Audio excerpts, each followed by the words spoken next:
నేను అర్చన్ని మాట్లాడుతున్నాను. గుళ్ళో పూజ బుట్ట మర్చిపోయారు. ఇచ్చి పంపిద్దామంటే ఇంట్లో ఎవరూ లేరు.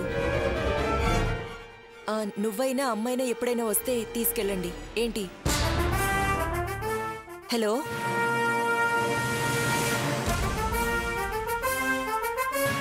హలో హలో రేవతి, ఏంటి మాట్లాడదు?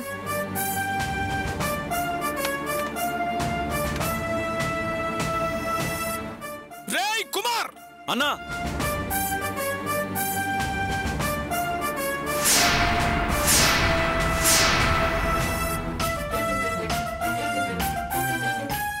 ఇలా రారా. అన్నా ఏంటన్నా? వీళ్ళిద్దరిని ఎక్కడికి తీసుకొచ్చావు? చెప్పు. గుడికి తీసుకొచ్చానన్నా. నిజం చెప్పు. నిజమేనన్నా, గుడికే తీసుకొచ్చానన్నా. అలాగా?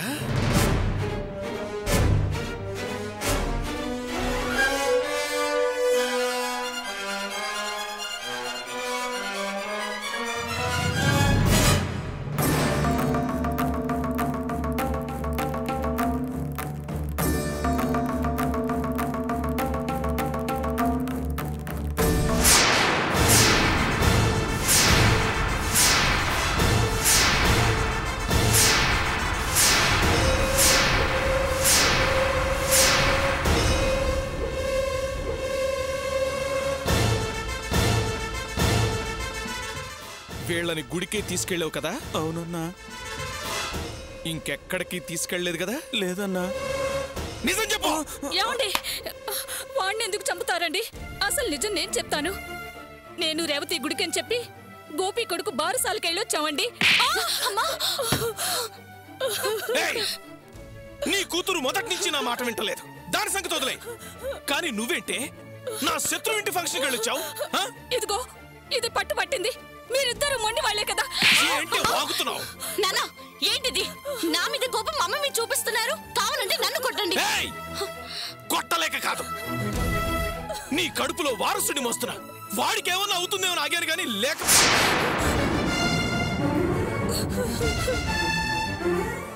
నా మాట జవదాటి నీకు నా ఇంట్లో స్థానం లేదు. వెళ్ళు. నాన్న, అమ్మని బలవంతంగా తీసుకెళ్ళింది నేను. అమ్మని వనకండి. నువ్వు నోరుమోయ్. నువ్వు వేరు, ఇది వేరు. నువ్వు పరాయి వాడి భార్యవే, అది నీ ఇష్టం. ఇది నా భార్య. నా మాటకు విలువిస్తేనే ఇది ఇంట్లో ఉంటుంది. నన్ను కాదని వెళ్ళాక దీనికి ఇంట్లో ఉండే హక్కు లేదు. వెళ్ళు. నానా, మీ మాట కాదని వెళ్ళింది నేను. నా కోసం నా వెంట వచ్చింది తను. నా మూలంగా అమ్మ నువ్వు విడిపోతే ఆ పాపం నాకే కాదు, నా కడుపులోని బిడ్డ కూడా తగులుతుంది. నిజంగా నీకు మీ అమ్మ నేను కలిసి ఉండాలనుంటే ఆ మెకానిక్ గోపి, వాడి పెళ్ళం అర్చన, వాడి అబ్బా, వాడి అమ్మ, వాడి చెల్లెలతో నువ్వు ఎలాంటి సంబంధాలు పెట్టుకోకూడదు. ఆఖరికి ఫోన్లో కూడా మాట్లాడకూడదు.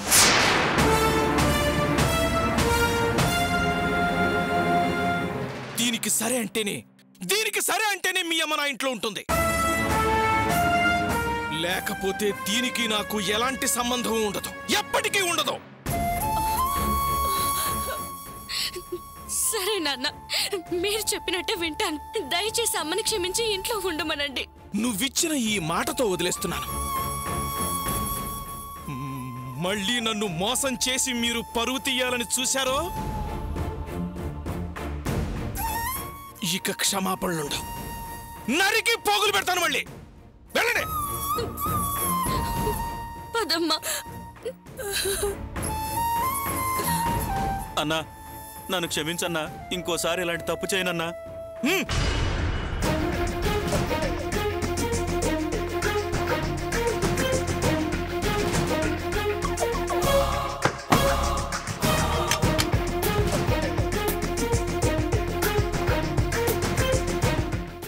ఏం వాసు, నువ్వింకా షాప్కి వెళ్ళలేదా?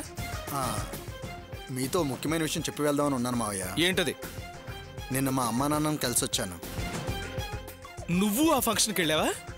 అయ్యయ్యో, నేను ఏ ఫంక్షన్కి వెళ్ళలేదు మావయ్య, ఇంటికే వెళ్ళొచ్చాను. అక్కడికి ఎందుకు వెళ్ళాల్సి వచ్చింది? ఇల్లు ఎప్పుడు ఖాళీ చేస్తారని అడగడానికి వెళ్ళాను. 15 రోజులు టైం అడిగారు. నిజమేలే, టైం పడుతుంది కదా. ఇదిగో 15 రోజుల తర్వాత ఖాళీ చేయమను. రేపే రిజిస్ట్రేషన్, గుర్తుంది కదా? అది కాదు మావయ్య, ఇల్లు ఖాళీ చేసిన తర్వాతే రిజిస్ట్రేషన్ పెట్టుకుంటే బాగుంటుంది కదా. ఇల్లు ఖాళీ చేయడానికి రిజిస్ట్రేషన్కి ఏం సంబంధమయ్యా? అదే ఇదే. ఏం లేదు మావయ్య, వాళ్ళ ఇంటి నుంచి బయటికి వెళ్ళే చివరి క్షణం వరకు అది వాళ్ళ ఇల్లే అని అనుకుంటున్నారు. అది వాళ్ళకు చిన్న సెంటిమెంటు.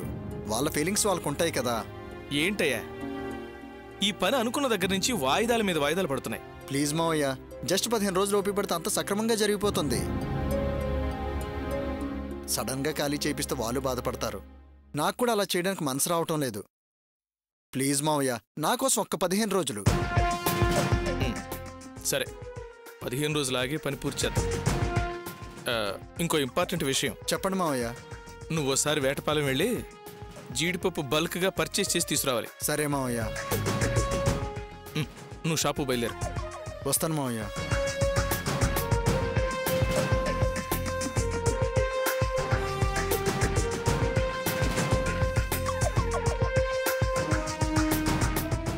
హలో, నమస్తే సార్. రేపు మార్నింగ్ 10 గంటలకు వస్తున్నారు కదా? ఏమండి, మనం రిజిస్ట్రేషన్ 15 రోజుల తర్వాత పెట్టుకుందాం. అదేంటి సార్? ఇది కన్ఫర్మ్డ్. ఓకేనా? Okay, thank you sir. It's all right.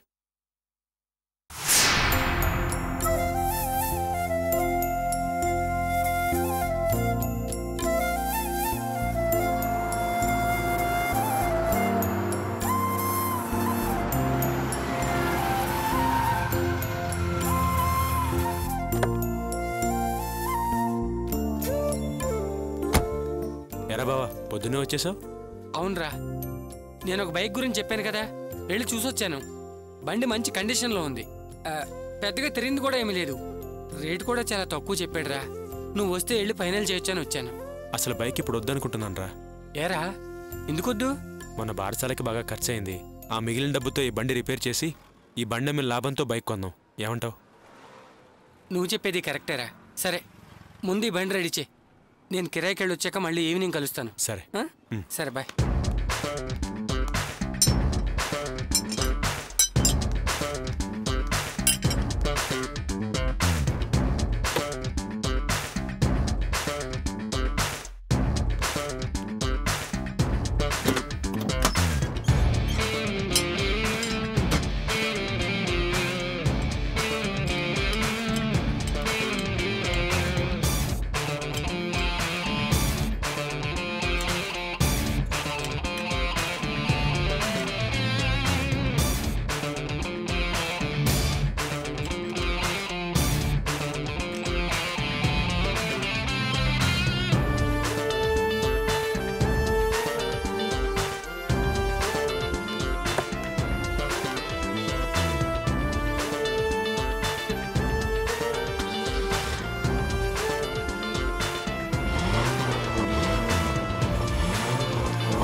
అత్తయ్యకి మావయ్యకి ఏదో పెళ్లికి వెళ్తున్నావని చెప్పి హాస్పిటల్కి తీసుకొచ్చావు.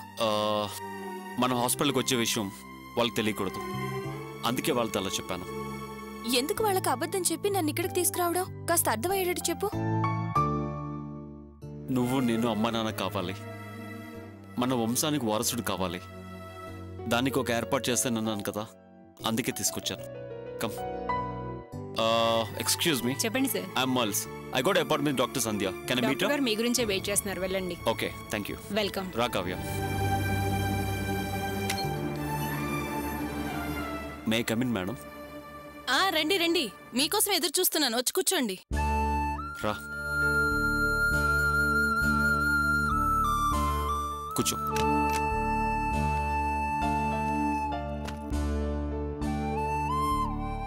చెప్పండి, ప్రాబ్లం ఏంటి? మేడం, కొన్నాళ్ళ క్రితం నేను మిస్సెస్ కార్లో వెళ్తుంటే యాక్సిడెంట్ జరిగింది. బాగా దెబ్బలు తగిలాయి. కావ్యకి ఈ హాస్పిటల్ సర్జరీ చేశారు. తర్వాత నేను మా ఆవిడ సంసార జీవితం గడిపితే ఈవిడ గర్భవతి అయితే తన ప్రాణాలకే ప్రమాదం అన్నారు. డాక్టర్, ఇప్పుడు మాకు పిల్లలు కావాలని కోరిక కలిగింది. మాకు అవకాశం ఏమైనా ఉందా? మల్స్, ఇందుకేనా నువ్వు హాస్పిటల్కి తీసుకొచ్చింది? అవును కావ్య. అలాగా, అయితే తనకు ముందు స్కానింగ్ తీయిద్దాం. టెస్ట్లని చేసిన తర్వాత కానీ ఏ విషయం చెప్పలేం. ఓకే. కావ్య, ఒకసారి లోపలికి రామ్మా. వెళ్ళు కావ్య.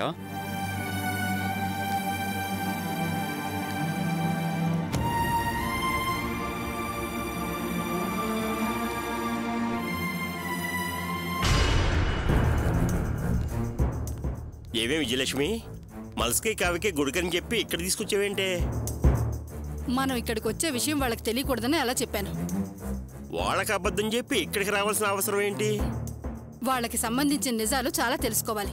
నిజాలు తెలుసుకోవాలా? నాకేం అర్థం కావట్లేదే. కాసేపు ఆగితే మీకు అన్ని విషయాలు అర్థమవుతాయి. మీరు మాట్లాడకుండా నాతో రండి.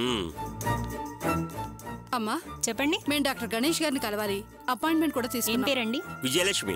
ఓకే, పేషెంట్స్ ఎవరు లేరు, మీరు వెళ్ళండి. సరేనమ్మా. నమస్కారం డాక్టర్ గారు, లోపలికి రావచ్చా? నమస్తే, రండి రండి, కూర్చోండి. రండి.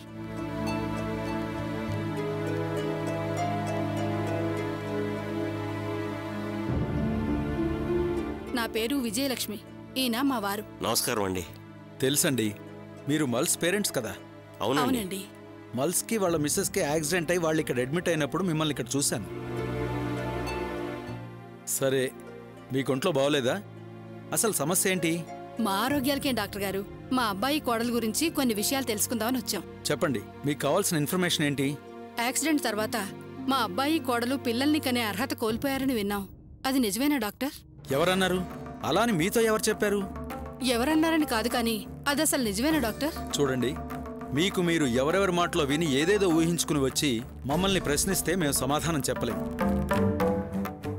అంతేకాకుండా ఒక పేషెంట్ డీటెయిల్స్ మరొకళ్ళకి చెప్పకూడదు. మేమేం గాలి వార్త వినో, మాకు మేవుగా ఊహించుకుని వచ్చో అడగడం లేదు డాక్టర్.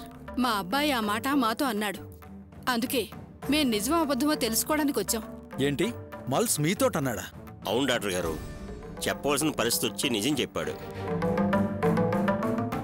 చెప్పండి డాక్టర్, మా వాడు చెప్పింది నిజమేనా? నిజమే. ఏంటి డాక్టర్ మీరనేది? మా వాడికి ఇలాంటి సమస్య ఇలా జరుగుతుందని ఏ రోజు ఊహించనైనా ఊహించలేదు. లోపం సరిదిద్దే మార్గమే లేదా డాక్టర్? ప్రస్తుతానికి అవకాశం లేదు. ఉంటే మల్స్తోనే చెప్పేవాడిని కదా.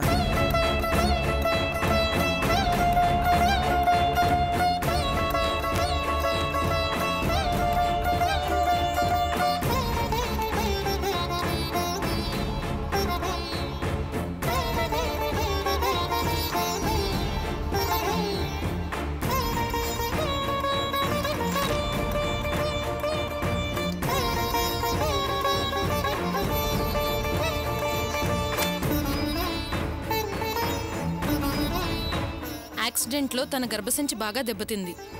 బిడ్డను మోయగల శక్తి ఆమె కోల్పోయింది. ఎట్టి పరిస్థితుల్లోనూ తను బిడ్డను కనగలిగే వీల్లేదు. I'm sorry. అయితే మా వంశాన్ని ఉద్ధరించే వారసుడు ఇక మాకు లేనట్టేనా? ఒకే ఒక్క దారుందండి. ఏంటి డాక్టర్ అది? మరో తల్లి గర్భం అద్దెకి తీసుకునే దారి. తల్లి గర్భం అద్దెకి తీసుకోవడమా? అవునండి.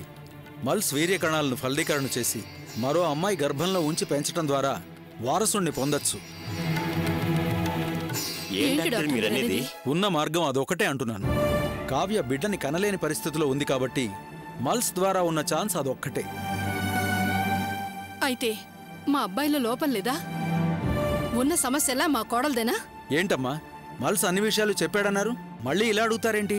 వాడు లోపం తన దగ్గర మాత్రమే ఉందన్నాడు. ఓ మై గాడ్, తన భార్య లోపం లోకానికి తెలియకూడదని చెప్పి అతను తన మీద నింద వేసుకున్నాడా? ఈ విషయం తెలియక నేను నిజం చెప్పేశానా? చూసారా, నేను ముందే చెప్పాను కదా, వాడు దాని లోపాన్ని కప్పిపుచ్చడానికి తన దగ్గరే లోపం ఉందని వాడు మనతో అబద్ధం చెప్పాడు. డాక్టర్, అలా అయితే కావ్య పిల్లల్ని కనే ఛాన్సే లేదా? అవునండి, కావ్యకి తల్లయ్యే అవకాశం లేదు.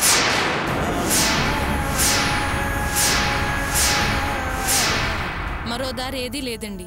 మెడికల్గా మేమేమీ సహాయం చేయలేం. డాక్టర్, నేనేదో అబద్ధం చెప్పి నమ్మకంతో మీ ఊహల్లో బతికేటట్టు చేయలేను. ఇకేం చెయ్యాలన్నది మీదే నిర్ణయం.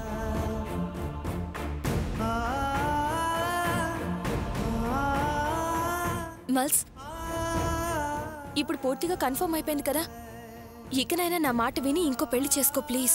No Kavya, no way. ఈ విషయంలో మాత్రం నీ మాట విన్ను. ఆసక్తి ఇక్కడికి వచ్చాం, కానీ నిరాశ మిగిలింది. అయినా నేనేం దిగులు పడ్ను. నీ మాట ఎస్ అని కూడా అన్నాను.